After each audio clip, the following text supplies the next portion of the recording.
Have you ever wondered what games you should keep or you should lose? Find out here at Purge Reviews. Have you ever wondered what games you should sell or you should use? Find out here at Purge Reviews. Find out on our top 10 list what games you cannot miss. Don't forget to subscribe to Purge Reviews.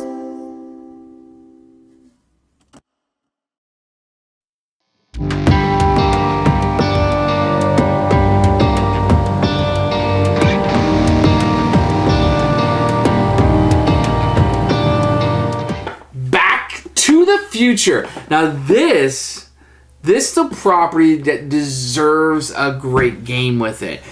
And what you're normally going to get with a property like this is you're going to get mainstream big box store junk. Well, what do we get here? We get pretty darn close. Now, they try really hard. This is not a roll and move. Cha-ching. You step up one from the mainstream media there. They went with original artwork, what appears to be original artwork for me, people in the movie, with varying levels of success. I've heard this might be a comic book version, but I mean, Doc looks like the actor in the movies. George looks like the actor in the movie, so be it. Marty, if anything, this is Back to the Future 1 and possibly 2. 3 is ignored. Maybe they were planning for an expansion with this. What's the deal with this game? This is a card game. This is not a board game. So you're going to be playing and manipulating cards. Each card has 3 uses. You can use, well, 4 really. As a character, you can use it for the time. You can use it for the ripple effect, or you can use it as power to move the DeLorean. Sounds interesting more than it is. For the most part, you're going to know what you're going to do with the cards, and the game 80% plays itself. And what I mean by that, so what character each of the characters you can take for the round will give you a power. Super important and will dictate the majority of your decisions, I feel like. The other flip side of that is, if you take George's character, you can only play George characters that round. Play it down as a character. You can still use it for power and everything else. So that's going to dictate the other part of the decision. Another 20, maybe 30% of it will be, because I really want to play this Biff card, so then I have to take Biff. I can see that. But once you play Biff, usually you have to give up a card or two for the time, and then you have to ripple something most 2/3 of the time. And by that time, a lot of times I'm out of cards. So really, I just look at my cards and I'm like, which one do I really need to match up with the events? Oh, it's Biff? Well, that's not a decision. I need Biff. I got Lorraine, I got George, I need Biff. So the Biff card, I gotta play it. And the rest of the cards don't matter as much. They're just used to manipulate things for me. That's okay, I guess. But if I don't have that Biff card, and that's what I built, I guess I could play something else, and maybe that's prudent to go ahead and maybe go after a different event. But if I draw that Biff next, and I just blew all my cards, and cards are hard to come by, the economy of cards is tough, then I feel really stupid because I could have just scored. And so I had to rebuild my hand, which could take 2, 3, 4 turns. It's puzzling. Because I don't think that's your best move to go ahead and do something else. I think your best move is to keep drawing for that Biff card. I think that's your best move. And to do anything else, because it seems like the cards come up pretty evenly, that I think you have just as good a chance of getting that Biff as anything else, maybe? I don't know. I think the theme is there because of the artwork. But if you think you put another theme on this game, you wouldn't like it. I know there's a lot of negativity surrounding this game. To be honest, it's because it's not very good. They're there. There's obviously no deadline because I don't think the movie was being released. So, this continues the IDW tradition that I see a game on the shelf, I'm probably not going to buy it if it has their logo on it. They go out and get good designers, but the product isn't there. Now, With that said, I don't think this game is terrible. And I'll tell you who I think it's for later in this review. It's not terrible as much as it's just kind of bland and boring for me. A lot of the decisions seem to be obvious, so it might just not be for the heavier gamers. It might be a segment for a lighter gamer. If you're a Back to the Future fan, with most people generally speaking like Back to the Future, I think it's worth trying out. That's why, despite the negative reviews, I went ahead and purchased the game. I played it to its conclusion a couple times, and I just got to the point where I'm like, do I really want to play it again? And this is going to lead me to Purge it. I just don't know if it's a game that I'm going to want to play again. I like the theme. I want to like the theme. It was really hard for me to get rid of the Looney Labs version of this, which this is better. This is better than that version. That's a silly game, and this is a silly game too, but maybe a little bit more to it. That one just, the Looney Labs one was more of a frustration of, everything I just did you undid. This is more, I'm building my own thing. Sure, you can beat me to the punch, but I had an opportunity, I guess. So much matters about what you draw from the deck more than what you're going to get. Try this if you're a Back to the Future fan. Otherwise, you can probably skip this one all by, and I'm going to go ahead and purge it.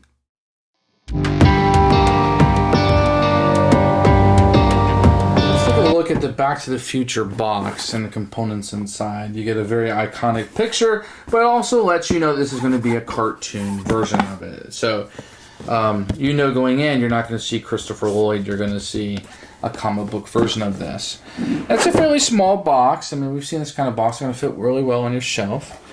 You're going to get an instruction manual with it, with lots of pictures, and it's fairly good at explaining it. I thought it did a really good job with this. You're going to get an advertisement for a dice game that's coming out and a promo card I think you can get with that. You're going to get a comic book and some advertisements in the back of it. Okay. You're going to get some flimsy player boards that give you a little bit of information. Nothing great here. My copy came with a DeLorean Hot Wheel. Now this is only going to be for a certain number of these. But this one came with it. It's just a normal Hot Wheel that happens to be the DeLorean. Can be used in the game, but not necessary at all. You are going to get a number of characters here that will be used. One of the bad things about this is all the powers are not on here. You will need the book to refer to. There's Lorraine. You get Marty, which doesn't look like him. George. Doc. Biff, which doesn't look like him. And Jennifer doesn't look like her. And those are going to be the characters you have. You are going to get... And these are tiles, just to say that these are really hard cardboard tiles. So these aren't cheap at all. You're going to get your 3 placements.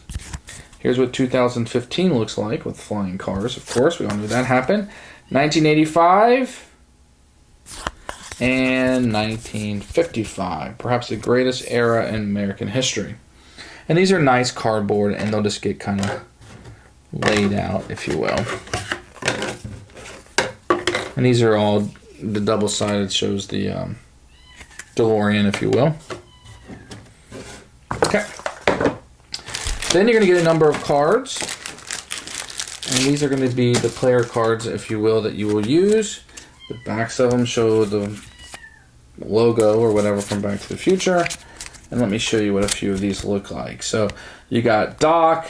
What's important is the time number, the power, his name, and victory points, and what year it is. And there's Biff. Just show you a few of these. Here's George, recycled art you saw from the player. Here's Doc in 1955 with 1 time, 3 power, and 2 victory points. Here's Lorraine and or George. Marty and Lorraine. Remember these scenes from the movie, there's in comic book format. There's Lorraine when she's older. George and Marty talking. Another Doc. George and Biff. Marty and Lorraine. So there's a lot of these, and I'm not going to go through them all. You can see they repeat at times, which is needless, but it's there. Here's a Biff and Lorraine from 1955. So the theme is, the pictures are on here. you are going to get a number of cardboard. You get these clock tokens. They will always be on this side, so you can see what they do. You're going to get a number of event cards, which just are words. I'll show you how these work. And they're not the best cards in the world, but they are double-sided with powers on one side.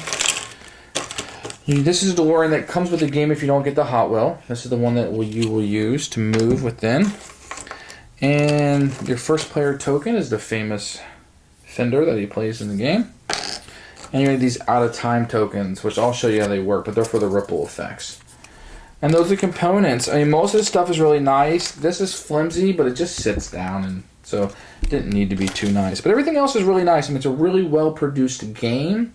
The artwork doesn't necessarily always match, but it is Back to the Future, so you'll like it or not.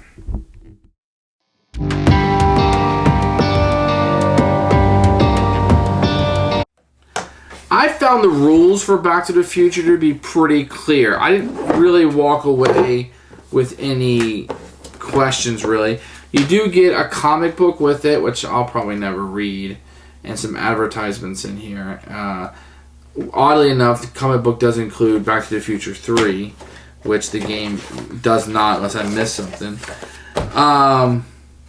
There's an advertisement in here for a dice version of Back to the Future, if you really want to play Back to the Future with dice. I don't know why all of a sudden this has come up. Back to the Future's come back to the consciousness, but it looks like the dice game is going to come with a card that you can use in the board games to cross-reference that. I found the rulebook to actually be pretty good. I had no problems learning it, the setup, the components, there's pictures, the overall was good. Then it goes through and tells you how to use the tokens. I found that fantastic. And there's a variant where you can use the B side, which really just complicates the game more. And maybe it speeds it up just a tad. And it tells you what the rules do. It's really bad. I should bring some of the components if I remember, but it's really bad that everything that the characters do is not printed on the card. It's in the rule book. So you really have to use this rule book and not rely on the words on the card. And then there's some variants in this game that you can use. And the rulebook was fine to me. I really liked it. I wish those character cards had all the powers on them, so I didn't have to keep referring to the rulebook, but so be it. But I found the rulebook to be very good. I've heard some complaints about it, but I didn't really have any problems or questions. So very, very good to me.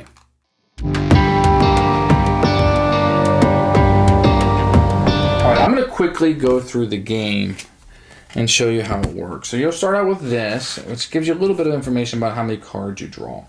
So you're going to start the game out with a number of cards, and I'm just going to kind of show you how it works and what's important. So this is how much time it takes to play it. This is the power, 1, 2, 3. I guess they're matchsticks or whatever. Victory points at the bottom, the character in there. So what you're trying to accomplish, let's just look at 1985. They all work the same. Is you need to get a Biff, Lorraine, and anyone else in 1985. Now, whenever you get one of these event cards, you have to meet this requirement, but also have somebody in 1955 and 2015. So at least it needs to be at least one person everywhere. These are double sides. This is the easy side. This is the opposite side. So B side just says you must draw your ripple from the deck. So if you accomplish this, then you would get this, usually what's a benefit. So this is kind of generic, but that's what the game is. What you got here is 1955, 85, 2015, and the DeLorean will move back and forth. So what you will do on your turn is you will pick one of these characters. Lorraine allows you to move one character from any era. Don't want that. Marty's the first character play, costs 0 time. George allows you to draw more cards. I find this to be very important. Doc allows you to move the DeLorean. Biff, you can steal a card from a player. And Jennifer allows you to play, the first character play one less, but also lets you play anybody you want. So now the trick is, if you want to play a certain card, so if I want to play this Biff card, the only way I can do that is by taking the Biff character. So I'm in 1985. Here's a Biff and Lorraine 1985. Let's say I want to play this. So I would take the Biff character, let's say, I'll just set him here, which allows me to steal a card from somebody else. Oh, Biff 1985. Great. But I need Biff and Lorraine here in 1985. So I'm going to try to play this card. So what I would do is I would play it down here in 1985. I would have to pay 2 time. I would have to get rid of a card. This has 2 time on it, 1, 2. This goes in the discard pile. And then I need to, because 1985, I need to pay a ripple. So in 2015, you pay no ripples. 1985, you pay 1. 1955, you pay 2. So this is where these victory points come in. I need to kind of look. So this one is 1955, 3 victory points. So I'll pay this ripple 1. I'll place it here, put my out of time, and then I'll score those 3 victory points at the end of the game. And that card is out of the game, except for scoring purposes at the end. So I have Biff and Lorraine here. That's how it's done. At the end of my turn, depending on which era I'm in 2015, I draw 2 cards. 1985, I draw 1. And 1955, I draw 0. So I could keep playing cards if I want to. Let's see if I have anything else I can play. Well, this George can be played in anywhere. So I will play George because I need an any there also. So George, I will play him. This has 2 time on it. I will discard that. And I need to send 1 to the ripple. So I'll send Biff there. Oh no, I need Biff because I need Biff Lorraine. I have a Lorraine / Biff, so it can be either one. But I have another Biff. So I will play this in my ripple, and that will score me victory points at the end of the game. Nothing I can do is I can't pay the time, so then I will just draw my 1 card. Now cards become very scarce in this game, so you need to be very careful. Just to show you what else I can do, I could give up 3 power and move the DeLoreans to another era to get there, and they'll be able to play cards there. And if you can't do anything on your turn, you'll take one of these clock tokens, and this will allow you either to have a power 3, a victory point at the end of the game, or 2 time that you can spend. So this will just go here, and I believe because the rules don't state it, but because there's 2 of these, I can have a maximum of 2 of these tokens at a time. That will allow me to use time or power without having to discard a card, which can be very useful. So what you'll do is these will have, let me see if I can do this correctly, and I'm just going to put whatever on here, but these will have a number of victory points on this. So when I meet this, so let's say I had, let's just say for argument purposes, I need to get a Biff, Lorraine, and any 1985, and I happen to have a 2015 card there, and I have a 1955 card. It doesn't matter who. I have to have somebody in 1955 and some in 2015, and meet this requirement in 1985. So I have Biff played. I have Lorraine, since it's a Lorraine or Biff, and then anyone else, which I have George. So I would play these, and I have a card in 1955 and 2015. Discard this. I would then get this card. If I was playing side B, I would get this power. And then I would take the victory point. Now I have 16 victory points. If the game was to end right now, I'd have 16 victory points. I would score the characters that are up but not used, and all the victory points at the bottom of my ripple effect. And you just continue to do that over and over and over again. You're going to move the DeLorean, trying to get the people in the place that you want. If somebody takes your card and you were building it, you're screwed. You can be screwed over a little bit in this card. And it's really just a hand management game, but a very simple one. Even though cards can be used in 4 different ways, the decisions seem to be rather obvious on what you need to do.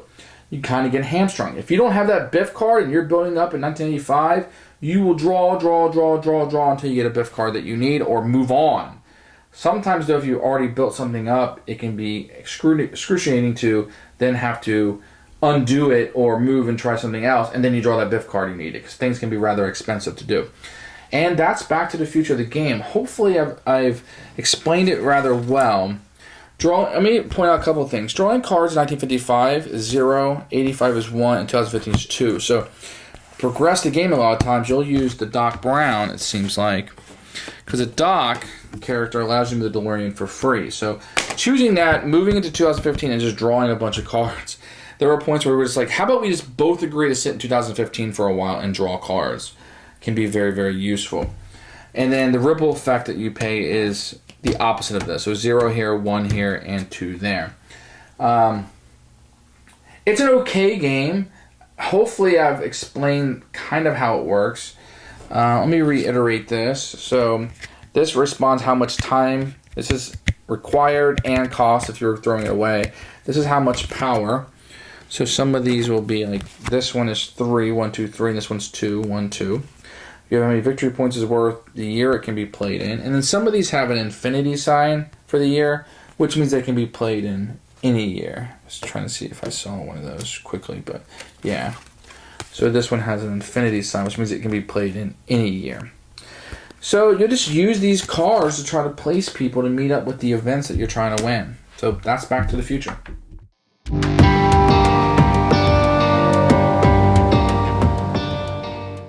Who should buy this game?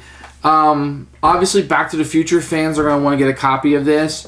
You want to get the limited edition one with the DeLorean Hot Wheel, I guess, maybe. That's the version that I got by happenstance. It does nothing in the game, though. I mean, I guess you could use it, but who should? Light gamers may like this. This might be a bridging gap from somebody who's used to playing something silly like Candyland and jumping into this. Kids are not going to be able to play this. This is going to be a little bit too complicated. It's complicated in parts. It's not a hard game to learn, but it does have some complications just in what you're doing. Fiddly might be the word. Complicated. You're always getting at these hand of cards and just dropping it to play one card. It's really bizarre. So you got to be able to keep track of that and be able to be used to having these rules that you can use. And the card really can be used 4 different ways. So even though they're simplistic, it's still one card that can be used 4 different ways. Non-gamers aren't going to be used to that. So Back to the Future fans will probably like this more than others. The theme is going to carry this game a long way for your enjoyment. With that said, it's a solid game. It's not a terrible game. It was just a game that I thought maybe was a little bit too obvious and convoluted, perhaps, and even just not fun enough. So I'm going to purge it, but it might work out for you just well.